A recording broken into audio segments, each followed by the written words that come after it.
नमस्कार बंधुरा आमी आजके आपनादेर रान्ना करे देखाबो काँचा आमेर चाटनी। तो काँचा आमेर चाटनी रान्ना करार जोन्नो एखाने आमी एकटा काँचा आम नियेछि। एखन एई आमटा आमादेर केटे निते होबे। देखुन आमटा किन्तु आमी छोटो छोटो टुकरो करे केटे नियेछि आर आमी आजके एई आमेर खोसा शुद्ध चाटनीटा बानिये देखाबो। आपनारा जदि एई खोसा शुद्ध ना राखते चान ताहले खोसाटा फेले दिये आमटा केटे नेबेन। एखन आमी एई प्लेटटा धरे एक साइडे रेखे दिচ্ছি।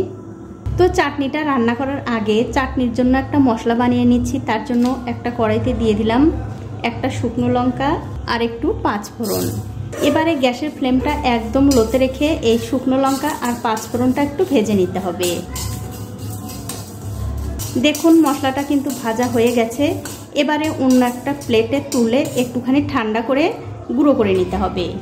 एखन आमी आमगुलो सेদ্ধ करे नेब। तार जोन्नो ओई कड़ाइते दिये दिচ্ছি एकटू जल।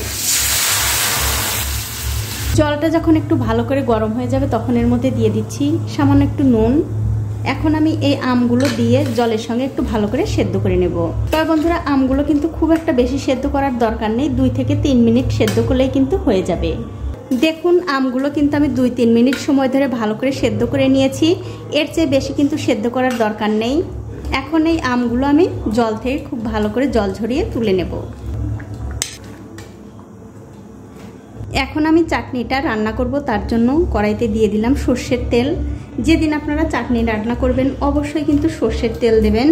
তেলটা যখন ভালো করে গরম হয়ে যাবে তখন গ্যাসের ফ্লেমটা একদম লোতে করে দিয়ে এর মধ্যে দিচ্ছি একটা শুকনো লঙ্কা, সামান্য একটু পাঁচফোড়ন আর একটু কালো সর্ষে। যখন দেখবেন ফোড়ন থেকে খুব সুন্দর একটা গন্ধ বেরোচ্ছে তখন এর মধ্যে দিতে হবে জল। পরিমাণ মতো জলটা দিয়ে এর মধ্যে দিয়ে দিচ্ছি স্বাদ অনুযায়ী নুন। এখন আমি কিছুক্ষণ অপেক্ষা করব এই জলটা ফুটে ওঠার জন্য। দেখুন জলটা কিন্তু খুব ভালোভাবে ফুটে গেছে। এবারে মিষ্টির জন্য দিয়ে দিচ্ছি চিনি। মিষ্টিটা কিন্তু বন্ধুরা আপনারা আপনাদের স্বাদ অনুযায়ী দেবেন।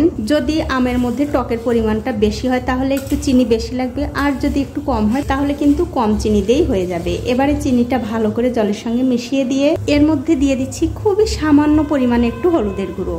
এতে করে এই চাটনিটার কালারটা সুন্দর আসবে। হলুদের গুঁড়োটা কিন্তু আমি জলের সঙ্গে ভালো করে মিশিয়ে দিলাম। এখন আমি এর মধ্যে দিয়ে দিচ্ছি আগে থেকে সেদ্ধ করে রাখা আম। তারপর গ্যাসের ফ্লেমটা বাড়িয়ে দিয়ে এই চাটনিটা 5 থেকে 7 মিনিট রান্না করে নিতে হবে। আর রান্না করার সময় অবশ্যই একটা ঢাকা দিয়ে রান্না করে নিতে হবে। 7 মিনিট পর আমি ঢাকাটা তুলে নিলাম। আর দেখুন এই আমগুলো কিন্তু অনেকটা সেদ্ধ হয়ে গেছে। এবারে এর মধ্যে দিয়ে দিতে হবে আগে থেকে ভেজে রাখা সেই মশলাটা।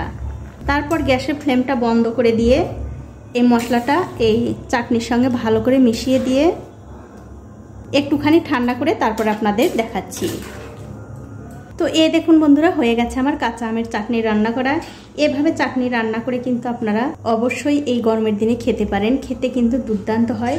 তো বন্ধুরা আমার আজকের এই রেসিপিটা যদি আপনাদের ভালো লেগেই থাকে অবশ্যই একটা লাইক, কমেন্ট আর শেয়ার করতে ভুলবেন না।